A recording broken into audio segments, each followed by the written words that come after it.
మన mining university సింగరేణిలో మైనింగ్కి అమ్మాయిలని అలౌ చేసినాం సార్ లాస్ట్ గవర్నమెంట్లో.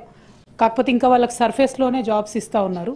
మైనింగ్ యూనివర్సిటీలో కూడా 33% విమెన్ని దయచేసి ఇంబైబ్ చేసుకునేలాగా చేసి తర్వాత వాళ్ళని సింగరేణి రెగ్యులర్ ఎంప్లాయ్మెంట్లో వచ్చేలా చేసుకుంటే మన దగ్గర ఉండేటటువంటి వనరులకు సంబంధించి అమ్మాయిలకు అవకాశం ఉంటుంది సార్, ఉద్యోగం వచ్చేది. ఇంకొకటి సార్, మన ఫీ రియంబర్స్మెంట్ గురించి ముఖ్యమంత్రి గారు ఏం చెప్పట్లేదు అధ్యక్ష. ఎందుకంటే పాలసీ చాలా బాగా చెప్పారు, చాలా అద్భుతంగా ఎట్లా రిఫార్మ్ చేసుకొని ముందుకెళ్ళాలని చెప్పారు. కానీ where there is policy sir, purse also should be open sir. Fee reimbursement దాదాపుగా 8,000 కోట్లు పెండింగ్ ఉంది సార్.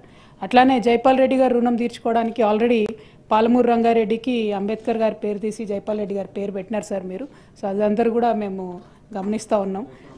అట్లా కాకుండా స్కిల్ డెవలప్మెంట్ యూనివర్సిటీ గురించి కూడా వారు చెప్పినారు సార్, మీరు రాజకీయాలు చేశారు అదాని డబ్బులు ఇస్తే అని. మేము అనలేదు సార్, అది మీ రాహుల్ గాంధీ గారే అదానికి వ్యతిరేకంగా చెప్పారు కాబట్టి అది మీ పార్టీ నిర్ణయం అని మేము అనుకుంటా ఉన్నాం. Thank you. జై తెలంగాణ.